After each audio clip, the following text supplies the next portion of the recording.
ஹாய்ங்க. Sunday morning இன்னைக்கு பார்த்தீங்கன்னா, சண்டேனாலே ஒரு பிஸியான டேங்க. காலையிலேயே நம்மளுடைய ஒர்க் ஆரம்பிச்சாச்சு.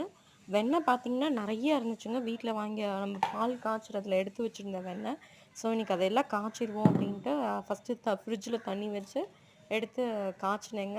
நல்லா மிக்ஸி ஜார்ல தண்ணி ஊத்தி, எடுத்து வச்சிருந்த வெண்ணெயும் போட்டு நல்லா அடிச்சோம்னா, இந்த மாரி வெண்ணெய் திரண்டு வந்துரும். அத தனியா நம்ம வடிச்சுக்கலாங்க.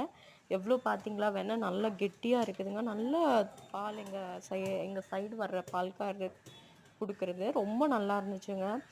அப்புறம் பார்த்தீங்கன்னா, அத தனியா எடுத்து வச்சுட்டேங்க. எடுத்து வச்சுட்டு காய்ச்சின ஒரு 875 எம்எல் பாட்டில்ல இது ஒரு 1/2 லிட்டர் அளவுக்கு எனக்கு வந்துருந்துச்சுங்க. ரொம்ப சூப்பரா இருந்துச்சு. அந்த நெய்ய பார்க்கறக்கே ரொம்ப டெம்ப்டிங்கா ரொம்ப சூப்பர்பா இருந்துச்சு.